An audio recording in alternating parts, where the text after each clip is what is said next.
نحمدک یا مجیب کل سائل والصلاة والسلام علی سید الانبیاء والمرسلین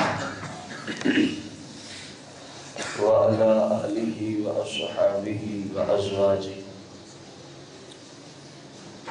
وعلماء اہل السنت اجمعین، اما بعد فاعوذ باللہ من الشیطان الرجیم،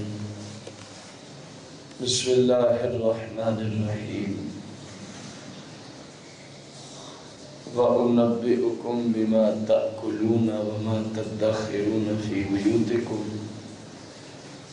إِنَّ فِي ذَلِكَ لَآيَةً لَكُمْ إِن كُنتُم مُؤْمِنِينَ۔ آمنت باللہ صدق اللہ العظیم وصدق رسولہ النبی الکریم، مولایا صلی وسلم دائما ابدا علی حبیبک خیر الخلق کلہم۔ احباب ذی وقار، سورہ آل عمران آیت نمبر 49، جس میں اللہ جل شانہ نے اپنے ایک پاک پیغمبر حضرت سیدنا عیسیٰ علی نبینا علیہ الصلوۃ والتسلیم کی شان اور آپ کی طاقت کے متعلقہ ذکر فرمایا ہے۔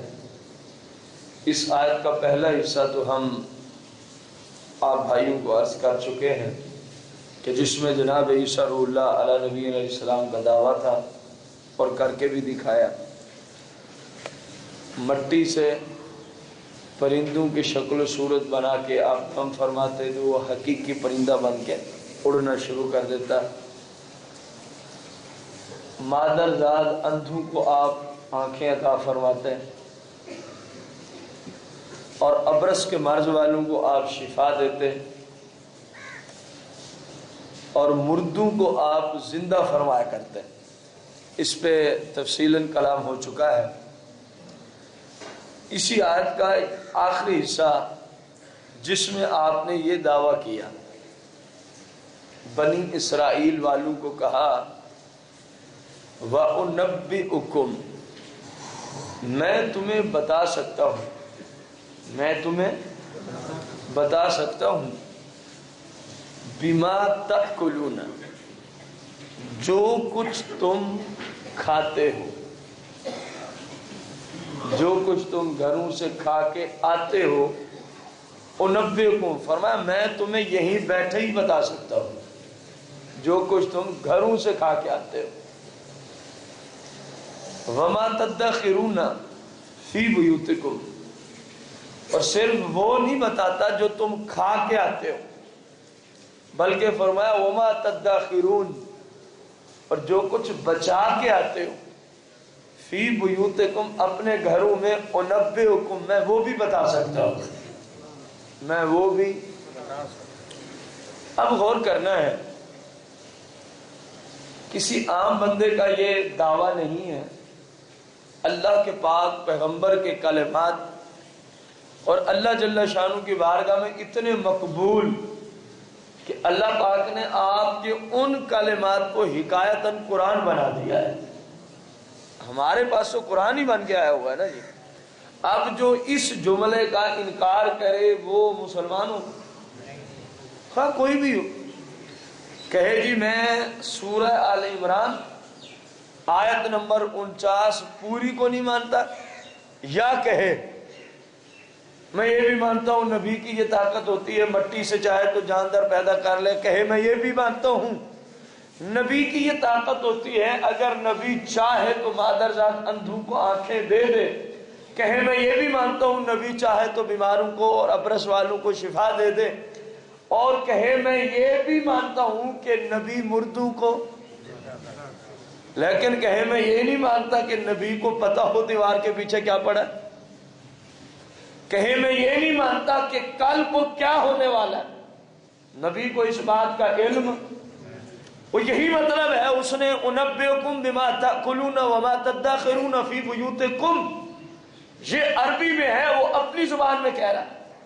کہ میں نہیں مانتا کہ کسی نبی کو علم غیب ہے. اس نے وَأُنَبِّئُكُم بِمَا تَأْكُلُونَ وَمَا تَدَّخِرُونَ فِي بُيُوتِكُم، اس آیت کا اپنی زبان میں انکار کر دیا، کیونکہ اس میں اللہ کے پاک پیغمبر نے کہا کہ مجھے اس بات کا اللہ نے علم دیا ہے. مجھے اس بات کا اللہ نے علم دیا ہے. کس بات کا؟ فرمایا بما تأکلون، ما موصول ہے، جو کچھ بھی تم کھا کے آتے ہو. اب یہی علم غیب ہے، یہی علم ہے.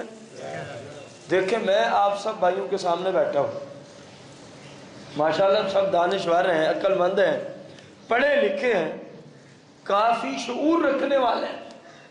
آپ بتا سکتے ہیں میں نے رات کیا کھایا ہوا ہے؟ آپ کے سامنے مجھے دیکھ کے بتا دیں. آپ کسی میں ہمت ہو؟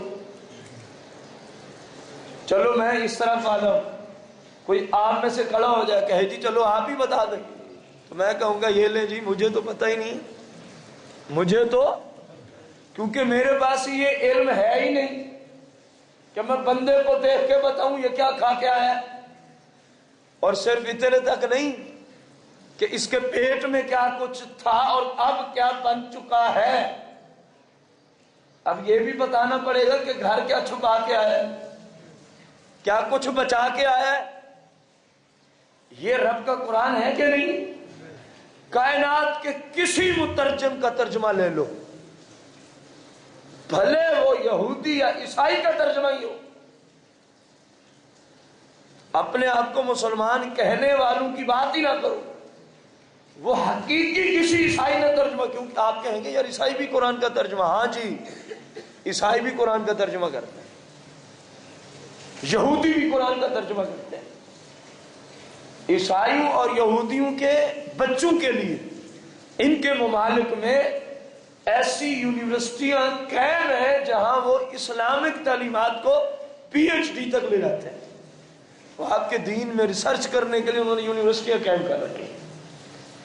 وہ آپ کے دین کو سمجھنے کے لیے ہیں یہودی ہیں کافر، پہلے عربی گرامر کا کورس کرتے ہیں کہ ہمیں یہ سمجھ کیسے آئے ان کے نبی علیہ السلام نے ان کو کیا تعلیمات دی ہیں، ان کا دین ان کو کیا کہہ رہا ہے. یہ وہ بھی کرے. میں بہت بڑی بات کہہ رہا ہوں، ایک یہودی یا عیسائی نے بھی ترجمہ کیا ہو، آیت نمبر 49 کے آخر میں آئیں گے تو ترجمہ یہی ملے گا کہ تم جو کچھ کھاتے ہو میں اس کو بھی جانتا ہوں، جو کچھ گھروں میں بچا کے آتے ہو میں اس کو بھی. 90 کو فرمایا پوچھ لو میں بتا دوں گا، پوچھ لو میں. یہ صرف فرق اتنا ہے، یہاں آیا نبی علیہ السلام کا دعویٰ عربی میں کہ مجھے غیب کا پتہ ہے، مجھے علم غیب کا، یہ عربی میں قرآن میں دعویٰ ہے. اور ہم اپنی زبان میں کہتے ہیں کہ نبی علیہ السلام علم غیب رکھتا ہے، خواہ کوئی نبی بھی ہو، خواہ اللہ کا کوئی، فرق کوئی نہیں ہے. یہی ترجمہ ہم اپنی زبان میں کرتے ہیں. دیکھیں جو آپ کہہ رہے ہیں کہ اللہ کا نبی اللہ کی اطاعت سے کیا رکھتا ہے، بولو تو صحیح ہے، علم غیب. یہ کتنا مقدس عقیدہ ہے، ذرا غور کرنا ہے، بات سننے سے آپ کو پتہ چلے گا کتنا مقدس عقیدہ ہے. آپ کہہ رہے ہیں اللہ کی اطاعت سے نبی کیا رکھتا ہے، یہی عقیدہ عیسیٰ علیہ السلام اپنی امت کو دے. فرمایا انبئکم بما تاکلون وما تدخرون فی بیوتکم، اور بھائیوں میں علم غیب رکھتا ہوں. عیسیٰ علیہ السلام کیا فرما رہے ہیں، میں علم ہے. کیسی مطابقت ہو رہی، ادھر مسلمان کہے نبی علم غیب رکھتا ہے، ادھر نبی کہے نبی علم غیب رکھتا ہے. آگے چلو، عیسیٰ علیہ السلام کے زمانے کو ہم نے نہیں پایا، عیسیٰ علیہ السلام کے کلمات کو ہم جانتے. یہ قرآن کس کا کلام ہے، اونچی بولو، اللہ کا. اب عیسیٰ علیہ السلام کا کلام ہمارے پاس بشکل بصورت قرآن ہے، اور قرآن کس کا کلام ہے، تو کتنا مقدس عقیدہ سنی کا. اللہ فرماتا ہے نبی علم غیب رکھتا ہے. اللہ اکبر. اللہ فرماتا ہے نبی علم ہے. یار غور کرو، اللہ کا کلام ہے، میں تو غلط بات تو کر نہیں رہا. اللہ ہی نے فرمایا. کوئی مائی کا لال آئے میدان میں کہے نہیں میں اس کو اللہ کا کلام نہیں مانتا، وہ کافر ہو جائے گا اسی وقت. تو کتنا مقدس عقیدے کے مالک ہیں آپ. جو عقیدہ آپ رکھیں وہی عقیدہ نبی دے، وہی عقیدہ اللہ دے. آپ کہیں نبی علم غیب جانے، نبی علیہ السلام کہیں میں علم غیب جانتا ہوں، اللہ فرمائے میرا نبی علم غیب جانتا ہے. تو پھر سچا عقیدہ ہوا کہ نہ ہوا؟ اب جس کو یہ اچھا نہیں لگتا وہ کہے میں نہیں مانتا قرآن کی اس آیت کو. دیکھیں گے کیسے بچتا ہے مسلمان. اپنے آپ سے ہی پوچھ لے، ہم سے پوچھنے کی عادت ہی نہیں رہے گی کہ بھائی جو قرآن کی کسی آیت کا منکر ہو وہ کیا ہے. ہم سے کیوں پوچھتے ہو؟ خود اپنے آپ سے فتویٰ لے لیا کر. جو نہ مانے ہم اس کی بات کریں. فرض کرتے ہیں ہم ایک بندہ ہے جو کہتا ہے میں پورے قرآن کو مانتا ہوں، لیکن جو اللہ نے فرمایا وَآتُوا الزَّکَاۃَ، ایک آیت کا بالکل چھوٹا سا جملہ ہے اپنے لفظوں کے اعتبار سے. ویسے تو قرآن کا کوئی مفہوم چھوٹا ہو ہی نہیں سکتا لفظوں کے اعتبار سے کہ بھائی میں سارا قرآن مانتا ہوں لیکن جو اللہ نے فرمایا زکوٰۃ دو میں اس کو مانتا ہی نہیں. آپ کے نزدیک وہ کیا ہے؟ ایسی قوم آپ کے زمانے میں بھی موجود اور جناب شہنشاہ صداقت کے زمانے میں بھی آئے. امام المتقین شہنشاہ عدالت سیدنا ابوبکر صدیق رضی اللہ عنہ کی بارگاہ قدسیہ میں آپ کے خلافت کے زمانے میں یہ جملہ پہنچتا ہے فلاں قبیلے والے کہتے ہیں ہم پورے اسلام پہ عمل کرتے ہیں، نمازیں پڑھتے ہیں، روزہ رکھتے ہیں، حج کرتے ہیں، عمرے کرتے ہیں، داڑیاں رکھی ہوئی ہیں، قرآن پڑھتے ہیں، سب کچھ کرتے ہیں، لیکن ہم زکوٰۃ کے منکر ہیں، ہم نے زکوٰۃ دینی. شہنشاہ صداقت نے کیا جملہ ارشاد فرمایا فوج تیار کیجیے، اسلام کی فوج کو کہو ان قبیلے والوں سے میں جہاد کا اعلان کرتا ہوں. کیوں اعلان کیا تھا؟ وہ نمازیں نہیں پڑھتے تھے. کیوں جہاد کا اعلان ہو رہا ہے؟ ان کے چہروں پہ داڑیاں نہیں تھی. وہاں تو داڑھی مونڈنے کا کوئی تصور ہی نہیں تھا اس زمانے میں. مشرک بھی ہوتے تھے تو وہ بھی داڑھی والے. اس زمانے کا نظام ہی ایسا تھا. مسلمان ہوتا ہی داڑھی والا تھا. کیا وہ حج نہیں کرتے تھے؟ وہ بیت اللہ کے قریب کے رہائشی نہیں تھے؟ غور کرنا میں کیا بول رہا ہوں. وہ بیت اللہ کے قریب کے رہائشی وہیں رہتے تھے اور سرکار کے زمانے کے بالکل قریب تھے.